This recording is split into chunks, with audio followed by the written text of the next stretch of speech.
L'émission Info.tvc est rendue possible grâce au soutien financier du gouvernement du Canada. Bonjour et bienvenue à cette édition du 22 mai 2026 d'Info.tvc. Cette semaine à l'émission, il y a un comité de la course à monde qui est à la recherche de témoignages historiques pour son 125e anniversaire. Les marchés des petits entrepreneurs et des grands rêves est de retour cette année. C'est aussi une 4e édition pour la journée de la Matapédia.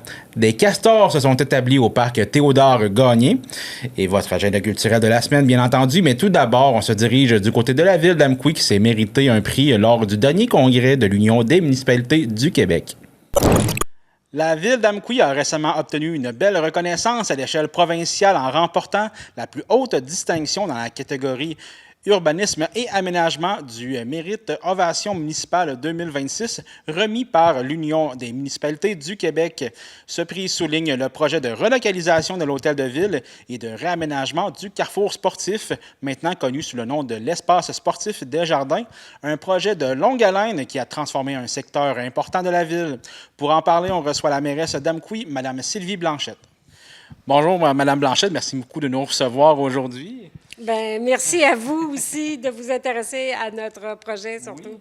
Oui. Quand vous avez appris que Amqui remportait en fait cette distinction-là, qui est le mérite ovation municipale, ça a été quoi votre première réaction? Bien, d'abord, il faut dire qu'on a appris en amont qu'on était en nomination. Fait que déjà là, pour nous, savoir qu'on était en nomination contre quand même deux grandes villes aussi. On était en nomination contre Green Bay et un arrondissement de Montréal. Fait que là, on se disait, bon, c'était déjà pour nous très, très valorisant, je dirais. Alors, c'est ça. Puis, ça nous portait à avoir à ce moment-là un kiosque lors du congrès, les assises de l'UMQ qui se sont tenues mercredi, jeudi, vendredi dernier à Québec, au Centre des congrès. Fait que pour nous, c'était vraiment un honneur que notre projet soit retenu parce qu'il faut dire qu'il y a eu 105 dépôts de projets. Sur les 105, il y en a 20 qui ont été retenus. Et ensuite, nous, on était dans la catégorie urbanisme et aménagement. Donc, notre projet était dans cette catégorie-là, comme je disais, avec Montréal et Green Bay qui se retrouvaient là. Donc, pour nous, c'était vraiment tout un honneur de voir que notre travail était reconnu par des gens aussi qui sont vraiment de l'expérience au niveau du domaine municipal. Puis qu'est-ce qui a permis à la ville d'Amqui de se démarquer parmi les autres candidatures? Y a-t-il une partie du projet en particulier qui a été soulevée? Bien, d'abord, qu'est-ce qui les a fascinés, c'était qu'on regroupe deux projets ensemble. Parce que nous, au départ, on avait le projet de réaménagement du carrefour sportif. Et ensuite, bon, c'est ajouté le projet de relocalisation de l'hôtel de ville. Et en cours de route, on a décidé de regrouper les deux projets, étant donné que ça se retrouvait aussi dans le même arrondissement, je dirais. Alors, ils ont trouvé ça d'abord vraiment très, très ingénieux de notre part, parce que ça permettait aussi de faire les projets dans le même temps. Tu sais, que les deux projets se réalisent en même temps, donc ça évitait d'étirer le projet, d'avoir des travaux sur une longue période. Fait que ça, ils ont trouvé ça vraiment, ça a été retenu avec des points. Ensuite, c'est ça, l'important, c'était de la planification urbaine, c'est que notre projet aussi se retrouvait dans un milieu où est-ce que c'est les gens, un milieu résidentiel en fin de compte. C'est que les gens, tout se retrouve dans le centre-ville. C'est que tu n'as pas besoin d'un transport pour te déplacer, faire des kilomètres, pour avoir tous les plateaux de jeux, ce qu'on appelle maintenant l'espace sportif des jardins. Tu sais, tous les plateaux de jeux qui se retrouvent là, bien, ils ont trouvé que les jeunes peuvent venir en vélo pour s'amuser, c'est sécuritaire. Les gens qui viennent aussi à l'hôtel de ville, encore là, c'est pas de longs déplacements qu'il y a à faire. Fait que cet aspect-là a été retenu. Ensuite, au niveau de l'aménagement, les infrastructures aussi, que c'était dans un avenir durable aussi, des aménagements durables. Aussi, c'est qu'on a pris soin au niveau du canopé qu'on a installé, au niveau de nos stationnements perméables. Donc, ça faisait en sorte que, tu sais, on prenait en considération, bon, les changements climatiques, qu'est-ce qui pouvait se passer. Fait que ça a été retenu. Ce qui a été retenu aussi, c'était la mutualisation de nos stationnements. parce que, tu sais, ça nous évitait, le projet Hôtel de Ville nous évitait de faire d'autres stationnements, ce qui faisait des îlots de chaleur. Étant donné que l'Hôtel de Ville, où on est maintenant, on utilise le stationnement de jour, du lundi au vendredi. Donc, le soir, le stationnement est utilisé. L'hiver, ça va être pour l'aréna, qui est de soir les fins de semaine. Et l'été, bien encore là, de soir les fins de semaine, c'est tous les plateaux sportifs extérieurs. Tu sais, on a le tennis quand même qui était déjà là, on a le terrain de balle molle. On a, ensuite, on a notre nouveau skatepark qui est extraordinaire, c'est que les gens, puis avec là aussi le terrain de basket.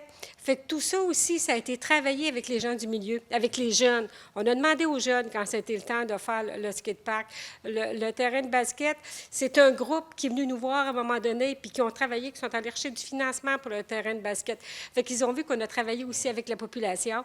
Et le fait que, c'est ça, c'est que nos espaces servent à plusieurs utilités, pardon. Ça les a enchantés aussi. Et, tu sais, que nos stationnements, tout ça, c'est défini. On a même des affiches d'arrêt. Oui. On a 5 affiches arrêt dans le stationnement, ce qui est assez rare. Fait que c'est tout ça qui a plu aux juges, puis qui a fait qu'on s'est démarqué avec notre projet. Puis aussi, dans le communiqué de presse, vous mentionnez aussi que c'est important aussi la reconnaissance que dans les petites villes, on peut faire des grandes choses aussi. Donc, on peut mener des projets ambitieux et innovants. Est-ce que c'est un message qui était vraiment important aussi pour vous? Bien, c'est un message qui est important. Puis ça le dit aussi, tu sais, parce que j'avais des messages de d'autres, tu sais, parce que moi, je cherche quand même au niveau des villes de centralité, au niveau de l'Union des municipalités du Québec. Donc, on est toutes les villes de centralité, plus à peu près l'ampleur comme la nôtre. Et c'est ça ce que les gens me disaient. Tu sais, c'est plaisant. On aurait pu être en compétition comme d'autres villes de même ampleur que la nôtre, mais de voir que des fois, on pense que c'est juste, tu sais, les villes de plus grande, je dirais, importance, ou peut-être pas c'est bon le mot, de plus grande population, qu'on pense qu'eux autres, ils ont plus d'idées parce qu'il y a plus de monde qui y travaille ou quoi que ce soit. Mais, tu sais, on se dit, on pense qu'on ne se démarquera pas à côté d'eux autres, mais on fait des choses extraordinaires. On se les fait dire, puis nos pères aussi, des maires, des mairesses des autres villes de centralité. C'est drôle, hein, parce qu'ils étaient aussi heureux que nous autres de voir qu'une ville comme nous avons gagné ce prix-là. Tout le monde était content. Fait que ça veut dire aussi, quand on fait quelque chose, soyons-en fiers. Et tu sais, il ne faut pas hésiter. Il faut présenter notre projet puis voir qu'on peut innover en région autant que les grands centres. Est-ce que c'est un projet que vous pensez qu'il va faire des petits ou au travers des autres municipalités du même genre qu'Amqui, donc qui ont les mêmes réalités? Absolument, absolument, parce que les gens, ils ont passé à notre kiosque. Il y a beaucoup de questions qui ont posées. On avait ici Véronique Bouillon, la directrice de gestion de projet, qui était là. Charles-Antoine Gontier, aussi notre directeur communication, sport et loisirs. Ils se sont fait poser beaucoup de questions. Ils ont donné leur numéro de téléphone, leur nom, parce que les gens voulaient savoir l'effet que tout ce qu'on regroupait ensemble, même dans Beauceville, ils doivent reconstruire un hôtel de ville parce qu'ils sont dans une zone inondable. Donc, ce qu'ils nous demandaient, bon, les zones inondables, fait qu'ils voulaient avoir beaucoup d'informations. Ça se peut qu'on aille leur visite cet été. Notre skatepark aussi, on s'est fait poser beaucoup de questions sur le skatepark parce que c'est complètement innovant aussi, le skatepark, la façon qu'on l'a, qui est installé. Fait qu'aussi, on se faisait qui le fait ou comment vous avez procédé et tout. Fait que oui, ça a vraiment éveillé beaucoup d'intérêt parmi les autres municipalités, les autres maires, mairesses, conseillers, conseillères qui étaient sur place. Puis là, ça fait maintenant, on va dire environ 1 an, parce qu'avant l'inauguration, c'était déjà en branle pas mal. Est-ce que vous avez remarqué un peu la façon que les citoyens utilisent un peu l'espace depuis son inauguration? Est-ce que vous sentez vraiment que les gens se sont appropriés l'espace? On a vraiment un engouement pour nos plateaux sportifs à l'extérieur. Tu sais, ce qui est plaisant, c'est qu'on va reparler encore pour le terrain on dit skatepark, là, de planches à roulettes. Parce que c'est pas juste les planches à roulettes qui vont s'amuser, c'est autant pour le BMX aussi, pour les trottinettes. Fait que oui, les jeunes sont là, je dirais à toute heure du jour quand ils sont à l'école. Même l'école Caron, amène les jeunes lors des cours d'éducation physique, amène les jeunes sur le terrain pour, tu sais, ils ont juste à traverser la rue d'Auteuil, eux autres, puis ils sont arrivés. Fait qu'il y a vraiment de l'animation qui se fait, que les jeunes sont là. Il faut penser aussi, il faut dire que quand on a pensé à l'aménagement, tu vois, ici, il y a la tente, là, où le chapiteau, merci pour le nom. Le chapiteau qui est installé pour l'Omnium Yves Lévesque, qui va être là jusqu'à la mi-juin, parce que toutes les organisations qu'il y a vont utiliser. Fait que ça a été pensé aussi pour que le chapiteau puisse être installé sans que ça dérange au niveau stationnement et tout.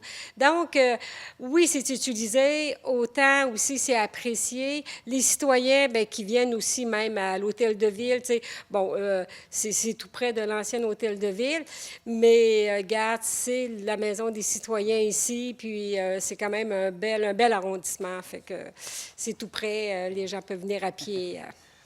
Est-ce que ce prix-là peut donner un élan à la ville pour d'autres projets d'aménagement? Ça vous a-t-il donné un peu envie de continuer, d'innover? Bien, tu sais, on a d'autres projets qui sont en cours. On a notre plan directeur des parcs et des espaces verts qu'on attend le rapport qui devrait nous être déposé au cours de l'été. Fait que ça aussi, on va avoir des projets qui vont suivre. Là, c'est la déconstruction de l'hôtel de ville. À la séance du Conseil du 20 mai, on a quand même fait beaucoup de demandes d'aide financière pour la déconstruction de l'hôtel de ville. Fait que ça aussi, on a parlé. Puis ça intéressait beaucoup les gens aussi, parce que quand on parlait de déconstruction pour une région, en région, c'est comme s'ils pensent que nous, c'est pas encore arrivé chez nous, ça, là, qu'on n'est pas innovant. C'est qu'au lieu de penser mettre une pelle mécanique, écraser ça, puis envoyer tout ça au site d'enfouissement, ce qui n'est pas du tout écologique, qu'on pense justement écologie, qu'on pense récupération. Fait que ça aussi, les gens nous ont posé beaucoup de questions. Fait que là, il y a ce projet-là qu'on doit mener à terme. Et c'est sûr que, regarde, ça nous dit qu'on est capable de faire des belles choses. Puis les citoyens ont vu aussi être à l'écoute des citoyens aussi. La rue du Pont va avoir besoin aussi d'amour et tout. Fait que c'est sûr qu'on a encore du pain sur la planche. Et en terminant, quand vous regardez l'espace sportif des Jardins, aujourd'hui, de quel bout vous êtes le plus fier? Qu'est-ce que vous regardez, faites comme ça en particulier? Vous parlez beaucoup du skatepark, donc je ne sais pas s'il y a une partie de l'espace du complexe que vous êtes plus fier. Là. L'ensemble. C'est vraiment l'ensemble. L'espace sportif des Jardins. Tu sais, je parle du skatepark, peut-être parce que les petits jeunes. Ouais. En fin de compte, le skatepark aussi, il est utilisé par tous les âges. Ouais. Moi, je voyais des gens, des 40 ans, tu sais, qui me disaient, ah, moi, ma planche à roulettes, je l'ai serrée, ça fait longtemps, mais je vais la ressortir, puis qu'ils l'ont ressortie. Fait que c'est pour tous les âges. Le terrain de basket qui nous était demandé, moi, depuis le mandat antérieur, puis tout, puis il y a des gens qui l'espéraient, qui est là. Je te dirais, moi, que c'est l'ensemble. Tu sais, quand tu regardes, là, quand tu es ici à l'hôtel de ville, tu sors, puis tu vois tout l'ensemble, là. Fait que, puis même de l'hôtel de ville aussi. Tu sais, il faut parler aussi de l'hôtel de ville pour les citoyens, mais pour les employés, pour les gens qui sont ici pour travailler à l'hôtel de ville, qu'ils ont chacun leur espace de travail. On a une luminosité extraordinaire, tu sais, avec les fenêtres, c'est clair. La salle de pause, qui avant ça, c'était une petite banquette là, que tu pouvais t'asseoir 3, puis c'était fini. Tu sais, qu'on a une salle de pause quand même qui est très, très accueillante. Fait que c'est ça. Fait que les gens sont bien aussi. Ils travaillent dans un environnement qui est agréable. Tu sais, les gens, là, ils se lèvent le matin, ils s'en viennent travailler à l'hôtel de ville, puis fait qu'il faut qu'ils se sentent bien, qu'ils sentent qu'ils vont dans un endroit où est-ce qu'ils vont se sentir bien, qu'il y a une bonne aération, qu'il tout. Fait que c'est de l'ensemble. Tu sais, on peut pas être plus content d'un que l'autre. C'est vraiment l'ensemble. Fait qu'on espère vraiment que les citoyens sont aussi fiers et heureux que nous d'utiliser et d'occuper ces espaces-là. Merci beaucoup, Mme Blanchette. Bien, merci à vous aussi de vous y intéresser. À Lac-aux-Saumons, les préparatifs du 125e anniversaire qui aura lieu en 2030 commencent déjà à prendre forme. La bibliothèque lance un appel à la population pour recueillir non seulement des photos et des documents, mais aussi des souvenirs, des récits de famille, des anecdotes, des morceaux d'histoire transmis de bouche à oreille. Pour en parler, nous recevons Caroline Pelletier, responsable de la bibliothèque de la Côte-Saumon, ainsi que Francis Saint-Laurent, qui est un passionné d'histoire locale et régionale. Il sera aussi question de la veillée historique qui a été organisée par la bibliothèque, à laquelle Francis a d'ailleurs participé et qui sera bientôt diffusée sur nos ondes. Caroline, Francis, merci beaucoup de me recevoir ici à la bibliothèque de la Côte-Saumon, la bibliothèque Bertrand-B-Leblanc. Caroline, en fait, j'aimerais ça commencer avec qu'est-ce qui vous a donné un peu l'idée de lancer cet appel-là aux citoyens pour recueillir des histoires, des anecdotes aussi sur la Côte-Saumon? L'idée ne vient pas de moi au départ, c'est Francis qui m'a interpellée pour savoir si la bibliothèque voulait embarquer là-dedans, peut être un peu comme porteuse du projet là, en attendant que les choses se mettent en branle pour le 125e. Et puis là, la nouvelle de vraiment aller à la rencontre, faire des enregistrements, vient du fait que lundi passé, on est allé voir mon propre grand-père au manoir des Pignons, parce que mon grand-père, il a une mémoire exceptionnelle, puis on s'est dit, là, c'est peut-être le temps d'aller chercher la mémoire collective, mais vraiment à l'oral. Donc, c'est de là que vient la nouvelle affiche là, pour rencontrer les gens. Donc, c'est un peu ça, là. C'est ça, non. on fait des entrevues, là, un peu informelles, là, mais on laisse les personnes s'exprimer puis, sur leurs souvenirs. OK. Parce que dans la publication, vous insistez sur le fait que la mémoire collective, ça se transmet pas seulement par des photos, des documents, mais aussi à l'oral. Pourquoi c'est tant important de le préciser? Moi, c'est juste parce que j'ai beaucoup lu sur la culture autochtone, puis c'est vraiment ce qui est... il n'y avait pas d'écrit beaucoup là-dessus à un moment donné, parce que c'est ça, c'est tout le temps de génération en génération. Donc, c'est pour ça que moi, je le remets de l'avant, parce que je dis, c'est quelque chose qu'on dirait qu'on perd, nous autres. Les gens finissent par décéder à un moment donné, c'est sûr.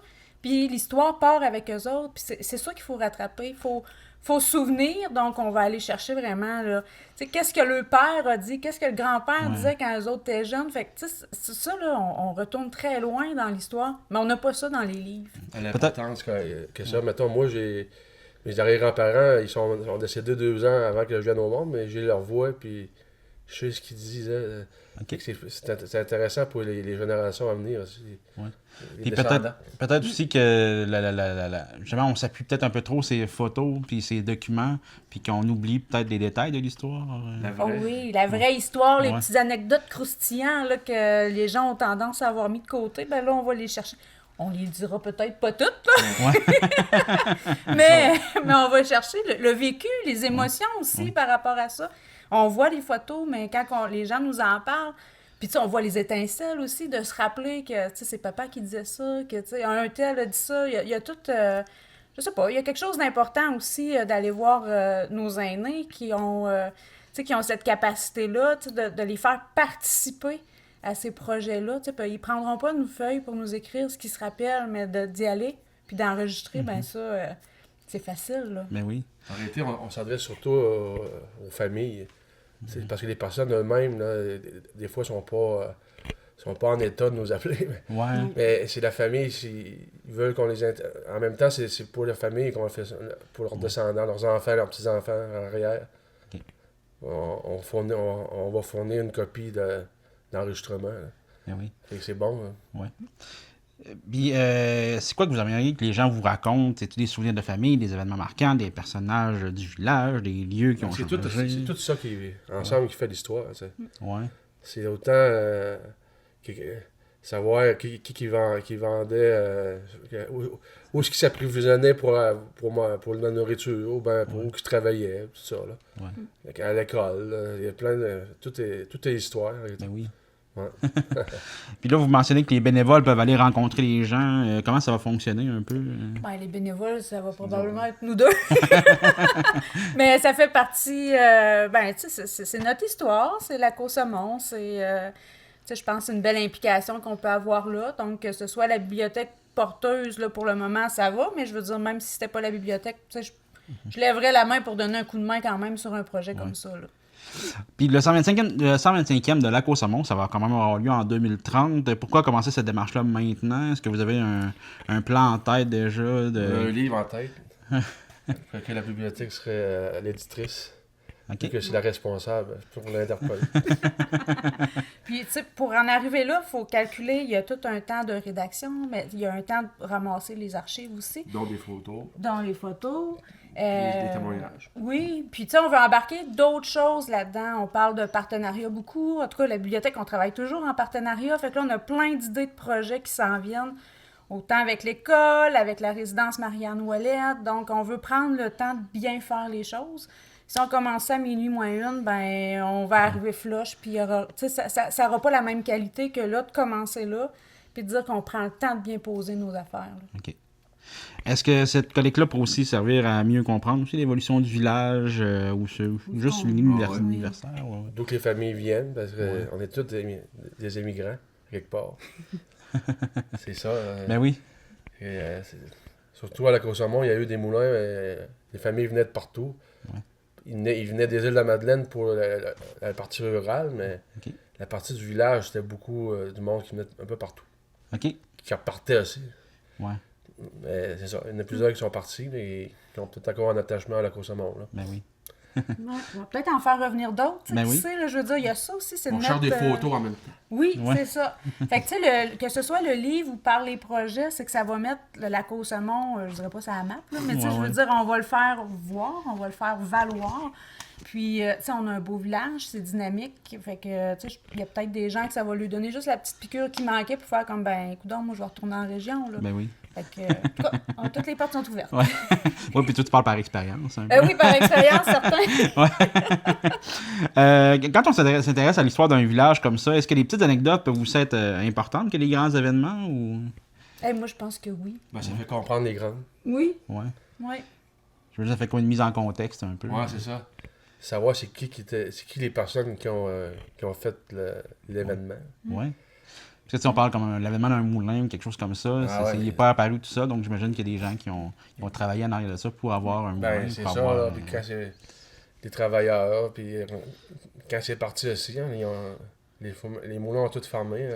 À une époque, il n'y en avait plus. Là, on a GDS, mais qui n'est pas au village. Non, c'est ça. Avant ça, c'était l'autre. Entre le lac et le village. Ouais. Qui est dans le fond aujourd'hui le parc du Centenaire. Qui a été mis en valeur, je pense. Vous avez eu la veillée historique, donc dernièrement, qui va être bientôt diffusée sur nos ondes d'ailleurs. Il y a eu des discussions avec les citoyens aussi qui ont décidé d'apporter des informations complémentaires. Y a-t-il des souvenirs ou une anecdote que vous avez particulièrement marqué cette soirée-là? C'est-tu aussi un élément un peu déclencheur de votre projet? Ou... Je sais pas si ça serait déclencheur de ça, parce que je pense que le 125e serait arrivé quand même, là, mais ce qui a été comme marquant, c'est que c'était déjà une grosse soirée, puis au départ, on se disait « Hey, faut pas que ce soit trop lourd, faut pas... » Tu sais, ça reste l'histoire, là, fait mais les gens qui sont venus, puis on a eu vraiment beaucoup de gens, malgré la journée de tempête là, qu'il y avait eu, en tout cas, dans le jour, les gens m'écrivaient « Je serais pas là », mais finalement, on a eu autant de gens que s'il n'y avait pas eu cette tempête-là. Mais les gens étaient là, puis je pense... Ce qu'ils nommaient, c'est qu'il y en aurait pris plus. Mais là, vous n'avez pas parlé de ça. Mais là, c'est parce que ça fait déjà 2 heures et quelques, quand on est dans l'histoire. Puis... Fait que je pense que c'est venu vraiment réveiller quelque chose. Puis là, c'est ça, oui, on a eu plein de projets qui nous sont arrivés par la bande après. Mais c'est ça, je pense que c'est la réaction des gens. J'ai fait « Oh, wow! » Tu sais, il y a vraiment... Il y a quelque chose là qu'on peut encore forer, là. Ouais. Cette soirée-là a un peu confirmé aussi l'intérêt réel là, de l'histoire de la Côte-Saumon envers les citoyens. Oui, c'est vrai. Dans le fond, on parle souvent du patrimoine bâti, des photos anciennes, des documents officiels. Donc, le patrimoine oral, on en a parlé un peu tantôt, mais c'est quand même de quoi de fragile, j'imagine.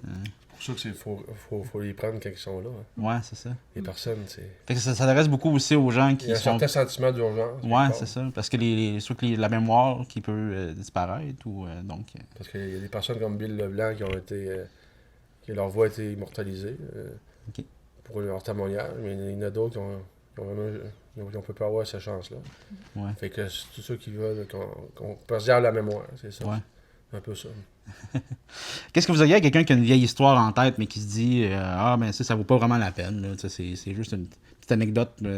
Qu'est-ce que vous diriez à ces gens-là? Ben, ça vaut la peine de le dire. Faut que c'est vrai, là. Ben oui. Quoique des fois, les histoires romancées un peu. C'est ça, des fois, l'histoire se rallonge. Ouais. Mais non, c'est quelque chose qui est positif, là. Faut quelque chose assez...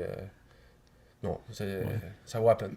Oui, on est preneur de tout. Puis de toute façon, après, ben là, c'est ça. Si jamais on se rend compte que peut-être que ça n'a pas une plus-value pour ce qu'on a comme projet, ben on l'aura, là, mais ça ne veut pas dire qu'on le mettra, là, on va trier, parce que je pense qu'on va en avoir aussi beaucoup des choses. Fait qu'à un moment donné, il va falloir aussi regarder, puis on va... Tu sais, il y a des faits qu'on va aller valider aussi, on va fouiller, là. Fait qu'on ne prendra pas tout pour acquis non plus. Il y a des choses là, qu'il va peut-être falloir nuancer, mais on prend tout. Peut-être que aussi, de toute façon, les anecdotes romancées pourraient servir à un autre projet, en fait. Donc, de mythes et légendes de la Côte-Saumon. En terminant, comment les gens peuvent prendre un rendez-vous, qui peuvent communiquer avec vous? C'est quoi la démarche? Ben, il y a le numéro à François à Francis sur l'affiche. Oui, on va l'afficher en bas de. Oui, c'est ça. Puis sinon, nous autres, on a par courriel ou par téléphone, on prend les messages là, à l'occasion ici, là, mais sinon par l'adresse courriel de la bibliothèque ou le Messenger. Okay. C'est moi qui est en arrière du Messenger, donc qu'on m'écrive, il n'y a pas de problème, on va regarder des disponibilités. Là, fait qu'on s'adresse surtout aux familles qui diraient ma mère ou mon père ou mon grand-père a une anecdote. Donc, de communiquer avec vous. Oui, parce que des fois, je veux dire, ceux qui ont les histoires ne sont peut-être pas sur Facebook à suivre la page de la bibliothèque, entre autres. Là. Donc, oui, on peut prendre contact, puis on verra après, est-ce que la mère ou le père veut vraiment nous rencontrer aussi? Oui, c'est volontaire. C'est ça, il faut que ce soit volontaire, puis souvent, on va demander à la famille... On aime bien avoir quelqu'un de la famille d'être présent pour aider, puis pour ça, c'est correct. La relation de confiance. Oui, c'est ça. C'est ça. Parfait. On va s'ajuster. Super. Bien, comme ça, on suit ça de près. Merci beaucoup. Merci, Carl. Merci. Pour nous joindre, composez le 418-629-4503 ou écrivez-nous à journaliste@tvcmatapedia.com.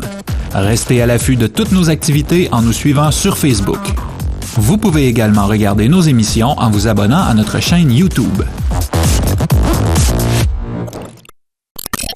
Le 6 juin prochain, la salle communautaire d'Amqui prendra des airs de marché pas comme les autres, avec le retour du marché des petits entrepreneurs et des grands rêves. C'est plus de 60 kiosques tenus par des jeunes entrepreneurs qui permettront au public de découvrir des créations, des idées, des projets portés par la relève d'ici.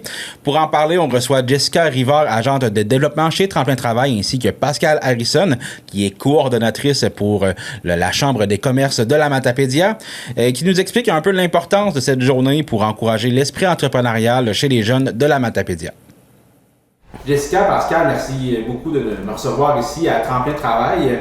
Dans le fond, pour commencer, on va parler de la grande journée des petits entrepreneurs, mais en fait, ici, c'est le marché des petits entrepreneurs et des grands rêves. Est-ce que vous pouvez nous rappeler un peu c'est quoi cette journée-là, cet événement-là? Bien, en fait, ça part d'un mouvement national qui est la Grande Journée des petits entrepreneurs, comme tu l'as dit. Ça, c'est partout au Québec, la même journée qui se trouve cette année à être le 6 juin.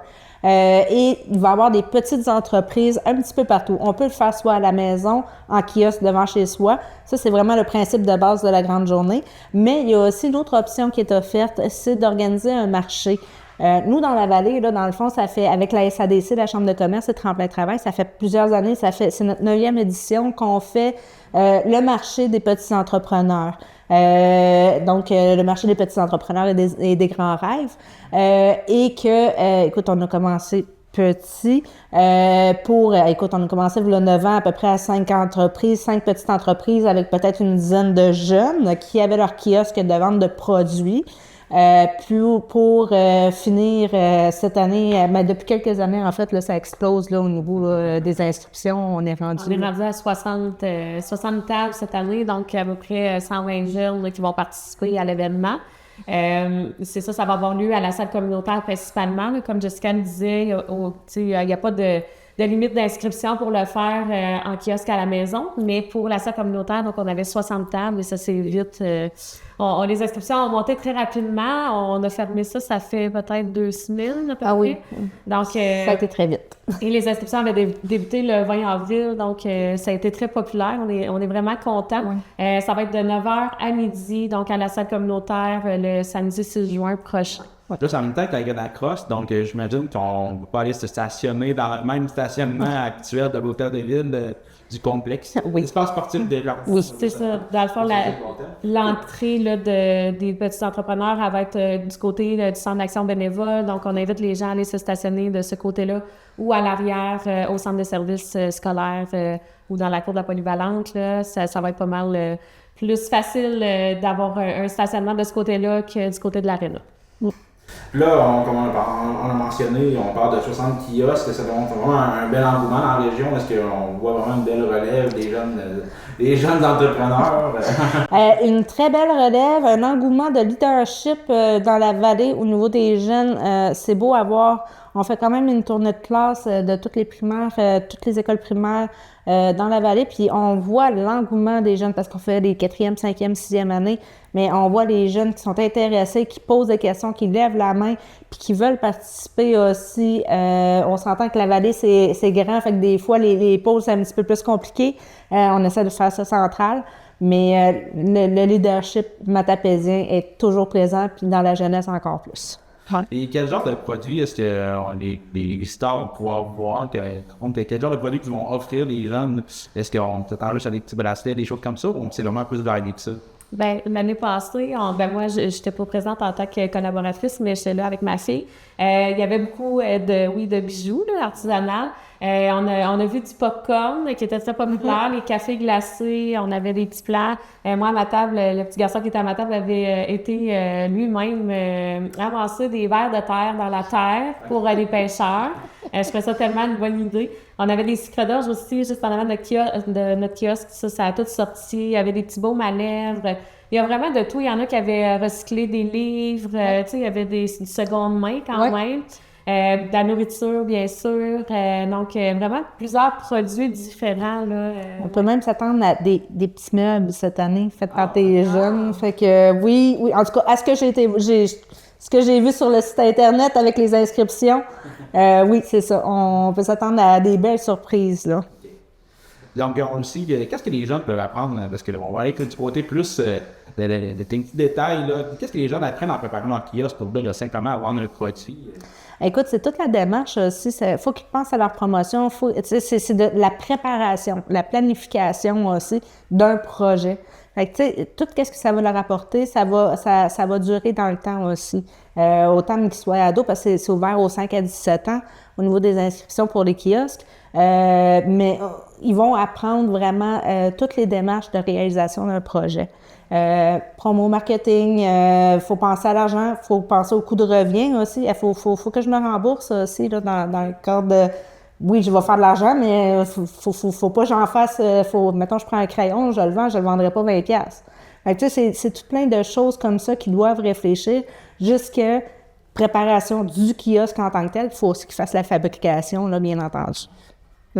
Puis, c'est quoi le rôle de... En fait, ma question est quel est le rôle de Tremper Travail à l'organisation dans l'accompagnement de cette journée, mais il y a aussi donc, la Chambre des commerces aussi. Donc, est-ce qu'on parle un peu des organismes qu'on a ailleurs cet événement-là?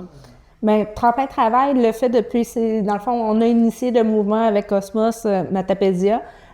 Suite à ça, on a été se chercher des partenaires de choix aussi, là, puis qui sont vraiment des excellents collaborateurs avec la Chambre de commerce de la MRC de la Matapédia et la SADC de la Matapédia. Pour info, la SADC de la Matapédia rembourse quand même les inscriptions parce qu'il y a un coût de 10$ d'inscription par kiosque. Et pour ceux qui participent au marché, bien, ils remboursent quand même l'inscription des jeunes. Fait que c'est super intéressant. Fait que ça motive aussi, peut-être que ça joue sur la motivation des jeunes à s'inscrire, mais je pense que c'est secondaire, là, tant qu'à moi.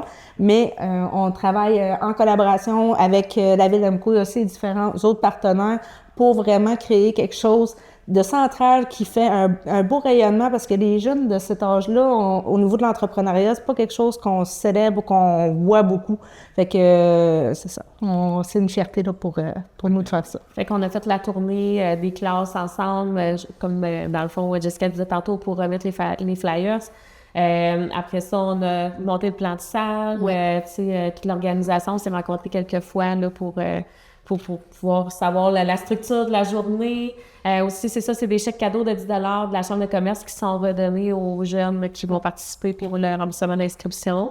Fait que c'est un beau partenariat. Oui, exactement. Mais c'est les jeunes qui font le plus gros du travail. Toi, Pascal, justement, tu disais que l'an passé, tu y as participé parce que tu as aidé ton enfant à voir un kiosque. C'est quoi la meilleure façon d'encourager ton enfant sans faire de l'encourager à sa classe? Ben c'est vraiment de le responsabiliser, là, tu sais, comme là, elle le refait cette année, fait que là, c'est un petit rappel, oublie pas de faire ta pancarte avec ta promotion, tu sais, de faire des petits rappels parce qu'ils veulent pas, tu sais, ils sont quand même jeunes, ma fille a 11 ans, tu sais, ils n'ont pas tout de suite nécessairement super la fibre entrepreneuriale, mais c'est beau de voir qu'ils ont quand même tellement à cœur ça, tu sais, que Jessica disait tantôt, tu sais, il y a des jeunes, la maman disait que ça fournit plus, là, le jeune est en pleine production, puis ils mettent beaucoup de cœur, ils sont contents, ils sont créatifs. Fait que je pense que c'est l'aspect qui ressort un petit peu plus à cet âge-là. Fait que c'est de les structurer un petit peu par en arrière, là, de pas oublier justement ta petite caisse avec tes sous, parce que je pense pas nécessairement qu'ils vont tout y penser. Justement, faire ta pancarte promotionnelle de tes prix, amener tout ce que ça prend pour décorer ta table. Donc, je pense que le parent, la meilleure façon de l'accompagner, c'est de le faire comme ça et non de produire les articles, exemple, la nourriture, on peut les soutenir, mais c'est vraiment leur projet à eux, là. Ouais. Cette année, les parents devront se faire en argent, comptant seulement. Pourquoi cette décision-là a été prise? Tout simplement pour être équitable avec tous les jeunes qui participent, parce que on a vu il y a des parents qui ont des entreprises puis que les jeunes ont participé. Donc, dans le fond, avoir de la petite machine paiement direct, ça favorise et peut-être démotive aussi les autres, parce que on s'entend, ils voient tout, là. Fait que c'est pour ça que cette année, on voulait vraiment prioriser l'équité envers les jeunes qui y participent. Donc, on demande vraiment que les paiements soient faits en argent comptant. Donc, il faut penser à aller se chercher beaucoup de sous, parce que moi, ça me coûte cher à chaque année. J'ai une question encore en deux parties. En fait, est-ce que vous voyez un peu cet événement-là comme une façon de valoriser la relève entrepreneuriale, mais aussi dans la Matapédia, est-ce qu'il y a une importance aussi de faire un éveil envers les jeunes pour avoir justement cette initiative-là entrepreneuriale? Oui, je te dirais que c'est important parce que dans la Matapédia, on a toujours été reconnu pour être très entrepreneurial, dans le fond entreprenant en fait. Les jeunes sont entreprenants, ils veulent essayer. Fait que tu sais, c'est un événement qui est pas. En fait, l'entrepreneuriat, personnellement, je trouve il faut qu'elle soit de plus en plus mise de l'avant. Oui, mise de l'avant, exactement. Comme tu disais tantôt, parce qu'on s'est quand même parlé en caméra, j'aimais beaucoup le fait que tu apportais que tu voyais des jeunes qui ont participé à ce marché-là puis qui maintenant font du bénévolat dans d'autres... Exactement. Puis les jeunes qui ont participé, je les rencontre parce que je travaille dans les écoles secondaires à accompagner dans des projets, principalement en entrepreneuriat. Puis, je les revois au secondaire, puis qui s'impliquent. Fait que, tu sais, l'entrepreneuriat, là, c'est pas juste faire une entreprise, c'est aussi de s'impliquer dans son milieu pour faire la différence. Fait que ça, oui, justement, ces jeunes-là, ça leur donne cette opportunité-là, puis on dirait que ça... Moi, je vois la suite des choses après, là, au niveau du secondaire, là, puis c'est très beau. Puis, dans la vallée, on a majoritairement des petites entreprises.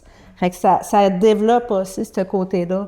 Tu peux, avec la chambre de commerce, tu le vois très bien aussi. Oui, c'est ça. On a beaucoup de jeunes entrepreneurs. On a énormément de reprenariat dans la vallée. Donc, c'est bien d'avoir comme déjà nos jeunes qui commencent à se former tranquillement puis à voir s'ils aiment ça ou pas. Tu sais, c'est pas tout le monde qui a ça à l'intérieur d'eux non plus, la fibre entrepreneuriale. Fait que je trouve que c'est un beau, bel essai, une belle expérience pour voir, tu sais, ben oui, c'est vraiment, ça me rejoint puis ça me booste puis... Tu sais, j'adore faire ça, plutôt, je trouve ça prenant, tu sais, moi, c'est beaucoup de responsabilités, tu sais, c'est correct, mais je trouve que c'est le bon moment de le faire, puis des fois, ben, tu sais, c'est plus facile, rendu à 17-18 ans, de faire des choix si tu as déjà fait l'expérience. Puis en terminant, avant de se pointer au marché, est-ce qu'il y a une manière de se préparer? Est-ce qu'on peut aussi rappeler aussi c'est quand? Bien, première des choses, passer à la banque, aller chercher des sous, c'est sûr, banque caisse, bref. aller chercher des sous. Vous n'êtes pas obligé d'acheter, mais venez voir au moins, ça vaut vraiment la peine de voir et d'encourager les jeunes. Vous n'êtes pas obligé d'acheter partout. C'est sûr, certains que là, à 60 kiosques, on s'entend qu'il y a beaucoup de choses à voir mais c'est de venir voir au moins l'étincelle dans les yeux de ces jeunes-là. Puis côté pratico-pratique, ben, comme on disait au début, c'est de 9h à midi, ouvert à la clientèle, c'est gratuit d'entrée. Donc, à la salle communautaire d'Amqui, le 6 juin. Fait que, le stationnement à côté, centre de service scolaire, école secondaire Armand-Saint-Ange, j'ai-tu oublié quelque chose? Centre d'action bénévole. Centre d'action bénévole aussi. Du côté de la ville, tu sais, du poste pas pompier, mais du garage municipal. Ouais. Puis aussi, je voulais dire, tu sais, de ne pas se gêner pour inviter comme les familles, tu sais, ceux qui le font, tu sais, d'inviter les grands-parents, parce que, tu sais, oui, quand on fait de la vente, tu sais, si on est toute seule dans notre kiosque puis qu'on a fait plein de belles choses, qu'il n'y a personne pour les voir, c'est un peu décevant. Fait que c'est important que les gens se déplacent puis qu'ils viennent encourager. Surtout quand c'est la famille, les amis, ben, des fois, c'est du bouche à oreille. Puis là, ben, c'est comme ça qu'on a plus de gens là, qui participent à l'événement. Merci beaucoup. Ça fait plaisir. Merci à toi. La journée de la Matapédia revient encore cette année autour du 26 mai avec plusieurs activités pour célébrer le territoire, ses gens et sa richesse.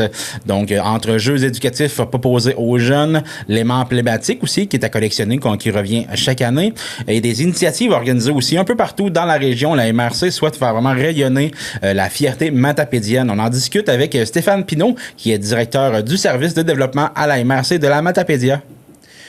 Stéphane Pinault, merci beaucoup d'être avec nous aujourd'hui. On va parler de la journée de la Matapédia. Ouais. J'aimerais savoir, première des choses, ça existe depuis 2023.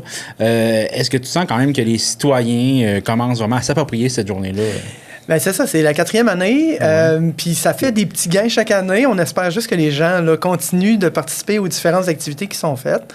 Il y a des activités qui sont spécifiquement organisées par la MRC, mais il y a aussi des belles activités là, qui sont sur le territoire de la MRC. Donc, on invite les gens à célébrer là, leur fierté et leur appartenance à la Matapédia.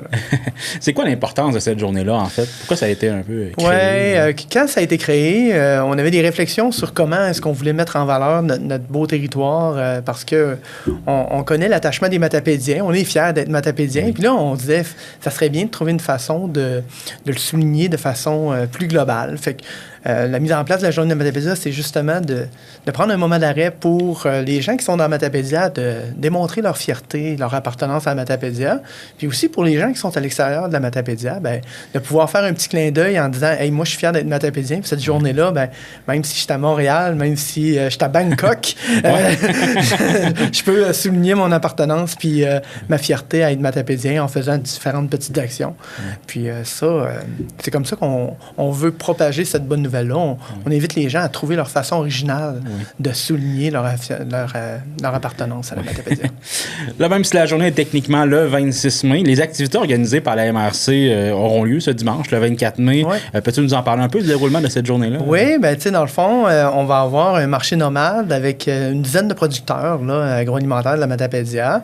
Donc, ça va être de 10h à 14h sur le site du centre administratif de la MRC. Puis, c'est le retour de notre fameux concours photo. Donc, ça fait déjà quelques années qu'on fait notre concours photo. Bon an, mal an, on reçoit des très, très beaux clichés. Cette année, le thème là, de flasher la Matapédia était sur la nature matapédienne. Donc, on va faire le dévoilement, pas de toutes les photos, parce qu'on a quand même un espace restreint là, dans les bureaux de la MRC, mais on va avoir des beaux clichés là, qui ont été réalisés par les gens. Donc, les portes ouvrent à 10h, puis vers 10h15, on va faire le dévoilement des lauréats. Donc, on invite les gens à venir nous rencontrer. Après le dévoilement, les gens vont avoir du temps aussi, là, parce que c'est de 10h à 14h. Fait que les gens vont avoir le temps de faire le tour d'arrêter pour chacune des photos. Puis, on va ensuite là, leur demander, là, dans les prochaines semaines, d'identifier un coup de cœur. Donc, les gens vont être amenés à voter là, pour identifier un coup de cœur, puis qu'on va dévoiler le 1er juin. OK. Puis on peut déjà voter sur place aussi avec des petits Oui, coupons, c'est ça. Il va hein, déjà ouais, c'est avoir ça. une façon de pouvoir voter sur place parce que c'est sûr que les gens, en arrivant puis en voyant l'exposition, c'est là que des fois, ils ont le coup de cœur directement. Ouais. Est-ce que le taux de participation est encore assez élevé cette année? Oui, il y a quand même pas mal de photos. C'est sûr que la nature, ça amène les gens là, à prendre leur appareil puis à aller explorer notre territoire. On est très contents des résultats. Puis le comité a travaillé fort là, pour identifier là, les photos là, qui sont les lauréats. Aussi, avec la journée de la Matapédia, excusez-moi, il y a plusieurs créations artistiques et ludiques aussi qui sont proposées d'année en année. Ouais. Peux-tu nous parler un peu de ça de 2026? Oui, c'est la 3e année, là, cette année, qu'on a fait un aimant souvenir là, en lien avec la Matapédia. Encore avec le thème de la nature. Donc, c'est Simon Langlois qui a été l'illustrateur qui a été retenu. Il fait une belle image là, d'une promenade en forêt, en VTT, puis il fait de l'observation d'un orignal. Fait que c'est quand même très parlant pour notre Matapédia en tant que tel. Donc, on avait prévu au départ, là, c'est la 3e, puis on va en avoir une 4e. C'était comme ça qu'on le voyait au départ. On voulait faire comme une espèce de concept à quatre aimants. Fait qu'on invite les gens à les collectionner. Les aimants vont être disponibles dans les municipalités où est-ce qu'il y a entre autres des activités dans le cadre de la journée de la Matapédia parce que oui, comme tu le disais tout à l'heure, on a des activités organisées par la MRC le 24, mais il y a d'autres activités là, qui sont prévues au cours des derniers jours, puis ça va aller jusqu'au 31 mai en tant que tel, sur le territoire. Allez sur la MRC de Matapédia, sur le site, là, vous allez tout trouver l'information. Il y a aussi d'autres œuvres aussi par Maxou, hein, si je me souviens bien. Oui, ça, c'est une belle nouveauté. Là, on a fait c'est comme des petites activités ludiques, là, fait que des mots croisés, des chercher-trouve, des trouver les erreurs, qui sont inspirés un petit peu de la Matapédia. Puis, on a aussi là, une carte à colorier avec la carte de la Matapédia, avec plein de petits dessins invitant les jeunes. Parce qu'on c'est ça aussi, hein, quand on parle de développer le sentiment d'appartenance, on veut aussi amener les jeunes à développer ce sentiment d'appartenance-là puis à apprendre à connaître mieux leur territoire. Fait qu'on trouve que ces beaux outils-là sont très propices à pouvoir être utilisés. Puis justement, peut-être susciter la discussion avec tes jeunes sur qu'est-ce que tu aimes de ton milieu, qu'est-ce que tu aimes de la Matapédia et tout ça. C'est vraiment intéressant aussi de voir les nouveaux coloriages aussi d'année en année parce que je sais qu'il y a une année que c'est le patrimoine bâti où on voyait plein de maisons historiques de la vallée qui étaient à colorier. Oui, c'est ça. Puis il y a même un petit rappel à ça dans un des outils. Oui, il y a même un petit rappel à ça. Fait que c'est intéressant. Ça nous permet d'aller toucher cette tranche-là de la population puis de permettre à nos jeunes de se familiariser avec leur territoire. Donc, on a déjà parlé qu'il allait y avoir des activités aussi ailleurs dans la Matapédia, donc de surveiller ça sur le site Internet. Donc, on rappelle aux gens. Donc, c'est dimanche le 24 mai. C'est 10h à 14h au centre administratif de la MRC. Puis, on invite les gens, le 26, la journée officielle, à ne pas hésiter à porter les couleurs de la MRC Matapédia. Hein? On invite les gens à porter le blanc, le bleu, le vert, selon la couleur qu'ils aiment le plus d'intro. Ils peuvent mettre les trois aussi, mais on invite les gens à porter des couleurs puis à souligner là, sur les médias sociaux leur appartenance. Dans les dernières années, il y a eu plein d'initiatives très intéressantes d'organisations aussi, des fois, qui se réunissaient ensemble, prenaient une photo de gang avec les couleurs de la Matapédia ou des entreprises, des fois aussi, là, qui faisaient des petits clins d'œil à la journée de la Matapédia. Fait que, c'est parfait. On invite les gens justement à trouver la façon la plus originale puis la façon qui leur corresponde le mieux là, pour mettre en valeur cette belle journée-là. En plus, on est très patriotique de notre vallée de la Matapédia. Oui, on est très chauvin. On aime montrer qu'on est fiers d'être matapédiens. Fait que c'est une belle journée pour le faire. Super. Merci beaucoup, Stéphane. Merci beaucoup, Carl. Valérie, on est ici au parc Théodore Gagné, donc au sentier du ruisseau Pearson, parce qu'il y a des visiteurs, en fait, dans... oui, c'est pas les petits bonhommes verts, non. Donc, tout porte à croire qu'il y a des castors, donc j'ai fait appel à toi pour qu'on aille faire la découverte de ça. Mais avant de commencer, des castors près de la ville comme ça, aussi dans un parc de la ville, est-ce qu'on peut considérer ça comme nuisible? Bien, en fait, les castors... ils peuvent avoir un impact négatif sur des infrastructures, des sentiers. Puis, tu sais, ça peut éventuellement avoir aussi des dangers pour la sécurité civile aussi des gens, mettons.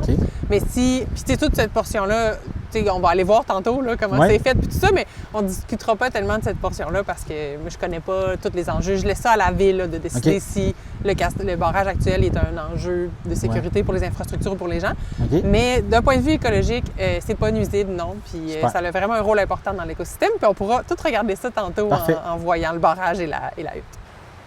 Puis là, Valérie, pourquoi est-ce que tu penses que j'ai fait appel à toi pour parler de castor? Veux-tu nous parler un peu de ton métier? Ben oui, ben tu sais, on s'est connus parce que tu m'avais demandé de venir faire un podcast à un moment donné Oui. là, pour parler de mon métier. Mais moi, je suis biologiste, là, je travaille dans la vallée de la Matapédia comme travailleuse autonome. Puis, tu sais, je travaille beaucoup avec les milieux humides, les cours d'eau, les poissons, donc par la bande aussi avec le castor. Ouais. Donc, tu n'es pas nécessairement. Tu travailles pas dans le milieu animalier au quotidien, Non, mais c'est quand ça, même c'est que tu as quand même des bonnes bases parce que tu travailles beaucoup dans les milieux humides. Donc, Oui, les exact. castors sont généralement de milieux plutôt humides. Hein, Oui, quand même. habitude, ils aiment bien dans l'eau, oui, tout à fait. Parfait, fait qu'on va aller voir ça. Donc, on voit ici le barrage, en fait, que les castors ont fait. Tu sais, Valérie, je me demandais, qu'est-ce qui fait qu'un castor va se mettre à vouloir faire un barrage, puis à quel endroit? On m'a déjà dit que c'est que les castors vont être trigués. OK. Le terme français pour ça. Non, mais je pense qu'on devrait dire juste déclencher. déclenchés, ou en Ouais. tout cas, oui, leur envie de faire un barrage va être déclenchée, oui, on Ouais. peut dire ça, par le son de chute, tu sais. Fait que ça se peut très bien qu'ici, ce soit ça là, qui essaye de colmater constamment. Fait que il va travailler fort là, parce que Ouais. ça va être long avant d'arrêter le son OK. de la chute du barrage qui est là. Ah ouais? Puis tu sais, comme dans certains cas, on a des ponceaux qui vont avoir une chute assez classique, là, qui vont avoir une chute à l'aval d'un ponceau. Puis c'est là que des fois, les castors vont avoir le goût de colmater le ponceau. Puis il existe aussi des structures là, pour justement atténuer le son de chute de ponceau OK. pour éviter que les castors aient le goût de boucher le ponceau. Ah ouais? OK. Fait que c'est quand même assez intéressant comme technologie que je ne savais pas. Puis aussi, qu'est-ce qu'ils vont utiliser beaucoup les castors pour faire ces barrages-là? Parce que Ouais, ben là, on a le tendance voit. à penser que c'est juste des branches, des arbres, mais il y a plus que ça. Oui, bien c'est ça, on le voit bien ici. Là. C'est Ouais. le fun la vue que tu as parce qu'on voit bien qu'il y a de la boue là-dedans, il y a des cailloux aussi. Enfin, ils vont tout prendre là, ce qui leur vient à proximité pour OK. être capable de boucher leur barrage. Ouais, Puis ils c'est vont ça. s'en occuper, puis ils vont vraiment colmater les brèches, puis travailler fort pour que ça garde le niveau d'eau à une hauteur suffisante. Ouais. C'est quoi l'utilité aussi de faire un barrage comme ça? Parce que, tu sais, c'est pas là qu'ils habitent, là. On en parlera rendu à la hutte, là, mais donc pourquoi ils feraient un barrage comme ça? Oui, bien c'est ça, les castors ont besoin. En fait, ils vont se construire une hutte, puis c'est l'entrée de la hutte qu'ils veulent protéger des prédateurs, puis ils veulent que l'entrée de la hutte soit sous l'eau. C'est pour ça qu'ils ont besoin d'avoir une certaine hauteur d'eau, premièrement, pour protéger l'entrée de leur hutte, puis aussi pour avoir accès plus facilement à leur nourriture puis à leurs matériaux, donc qui est le bois. Comme c'est des animaux semi-aquatiques, ils ne sont pas très habiles sur terre, là, ils vont être vraiment plus rapides dans l'eau pour se cacher, tout ça, donc ils préfèrent vraiment être dans l'eau. Fait qu'en inondant comme ça une plus grande section de forêt, bien, ils vont avoir accès à beaucoup plus d'arbres plus facilement. OK. Puis, donc, le barrage a cette utilité-là. Puis, ils n'ont pas nécessairement besoin d'un barrage. Donc, des fois, OK. on voit des huttes en bordure de cours d'eau qui sont plus gros, avec une plus grande profondeur. Dans ce cas-là, bien, ils vont construire leur hutte, puis ils ont déjà leur entrée qui est protégée, puis ils vont avoir accès suffisamment à du bois dans les talus de ces rivières-là ou de ces OK. lacs-là. Puis dans le fond, donc tu disais que l'eau, dans le fond, est utile pour pouvoir traîner le bois, parce que Oui. sinon, ça crée moins de résistance, le bois flotte, j'imagine. Ouais. Ça lui permet de le transporter plus facilement. Oui, aussi, ils vont utiliser Ouais. le bois comme nous, on faisait là, pour Ouais, la ils font de la drave, drave, là. Oui, ouais. c'est ça. Et d'autres aussi utilisent la flottabilité du bois là, Ouais. pour le transporter plus facilement. Ouais. OK. Puis là, ici, Valérie, on est en face, disons, du condo, de la maison, je sais pas comment on peut appeler ça, leur hutte, dans le La fond. hutte de castor. La hutte de oui. castor. C'est quand même une bonne grosseur là-dedans. Y a-tu plusieurs pièces? Y a-tu plusieurs chambres à coucher? Un salon aménagé, un sous-sol. Ouais. Non, ben là, je suis pas une super pro des castors, mais c'est sûr, tu sais, je pense qu'ils ont juste une pièce, là. Je suis pas OK. mal certaine de Ouais. ça. Et une grande chambre. OK. Puis, sauf qu'ils peuvent quand même avoir jusqu'à de 3 à 5 bébés par portée. OK. Fait que, tu sais, ils peuvent être quand même pas mal, là, tu sais, considérant les 2 adultes, les 3 à 5 bébés qui vont quand même devenir assez grands. Ouais, c'est gros, hein. Puis, tu sais, à un moment donné, éventuellement, là, je sais pas exactement quand, à quel âge, là, mais à un moment donné, les parents vont les mettre dehors du terrier, ben, de la tanière, en fait. C'est pas vraiment un terrier, c'est plus de la hutte. La hutte, oui. En dehors de la hutte. Parce que que c'est quand même des animaux territoriaux. Là. Fait que, ils vont devoir aller se trouver un autre endroit à eux pour fonder leur propre famille puis avoir leur propre hutte. Ben oui, ça. Fait qu'ils peuvent, ils vont avoir tendance à aller s'établir en amont de la même rivière, généralement? Des fois, oui. Amont, aval. Ils peuvent aussi changer carrément de secteur. Là. OK. C'est sûr que, je pense, faut que ce soit, vu que c'est un animal semi-aquatique, il faut que ce soit connecté. Là. Ben oui, c'est ça. Ils vont finir par trouver leur chemin. Puis aussi, une affaire très importante, c'est que les barrages de castors, c'est temporaire. Ça dure quand même longtemps. Là. Ça peut durer plusieurs années, mais sur le cycle de vie d'une rivière, puis sur le cycle de vie des poissons, ça reste que à un moment donné, il va avoir une brèche. À un moment donné, il va avoir une grosse crue qui va partir avec le barrage. Puis, c'est pas... ça bouge dans le temps. C'est très dynamique. Puis ça fait partie des dynamiques de rivière. Mettons des huttes comme ça qu'on voit qui sont plus habitées éventuellement, parce que les castors, j'imagine qu'ils vieillissent, puis comme tout le monde, ils décèdent, ou ils se font attaquer par manger, le cycle de la vie.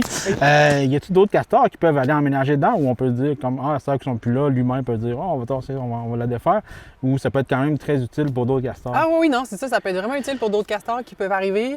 Il y a déjà quelque chose de construit, une structure de commencer. Des fois, ça va arriver, mettons, tu t'as parlé de castors qui meurent, mais ça peut être aussi une grosse crue qui part avec une portion, puis là, le castor, il est découragé. Il va se mettre ailleurs. Oui, c'est ça, mais je sais pas ce qui peut se passer, mais ça arrive qu'un castor va trouver une structure abandonnée, puis va la rénover, la restaurer, la remettre utilisable, finalement.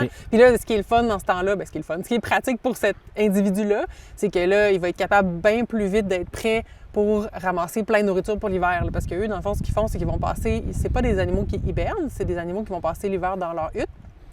Puis, mais ils dorment pas. Ils vont dormir plus longtemps, apparemment. Là, ils font des plus grosses matinées. Oui, mais c'est pas comme un gros sommeil de plusieurs mois. C'est ça, fait qu'ils ont besoin de beaucoup de nourriture. Fait que là, ils vont accumuler plein. Avant l'hiver, ils vont accumuler plein de branchages tendres là, qu'ils aiment. Là, je sais pas les espèces. Puis là, ils vont accumuler ça proche de leur hutte pour être capables de se nourrir tout au long de l'hiver. Là, ici, Valérie, on voit vraiment que les castors ont travaillé très fort. C'est-tu de ce printemps, ça? Ou ça date... les castors sont-ils là depuis plus longtemps qu'on pense? Moi, j'ai vu ça il y a une semaine, au moment où on se parle, mais clairement, il n'était pas là. Il était là depuis plus longtemps que ça. Là. Je ne sais pas non plus trop, parce que moi non plus, je suis pas venue ici. En fait, la première fois que je viens ici, je suis vraiment contente de découvrir le coin. Mais on voit quand même que ces arbres-là, ils ont déjà des rejets de l'année passée, là, de bien pousser. Fait que ça fait au moins un an. Puis on voit quand même qu'il y a plusieurs traces de castors qui sont vieillis par le temps. Donc, l'activité de castor, ça fait un moment qu'il y en a ici. Là. Ça, c'est certain. Puis, j'ai juste un petit mythe comme ça. Est-ce que les castors se nourrissent de bois? Oui. Oui, pour vrai? OK. Oui. C'est pas juste pour faire leur abri. Ils mangent du bois. Oui. Puis tu sais, je connais pas assez bien la biologie de castor, mettons, pour dire quel type de bois ils vont manger, puis d'autres qui vont utiliser peut-être plus comme structure. Mais ils ont vraiment comme un système digestif qui est fait pour le bois. Puis j'ai eu l'occasion une fois dans ma vie de voir ça. Puis c'est vraiment... leur estomac est rempli de rips de bois. OK, ah ouais? En particulier. Puis on voit aussi où leur beau chemin on suit comme les grains de bois. Mais c'est ça. C'est comme les graines de pain. Là, mais... c'est ça. Puis on voit que... ils n'ont pas l'air d'être allés bien plus haut non plus. C'est possible, là, ils peuvent se déplacer, mais c'est des animaux qui sont semi-aquatiques.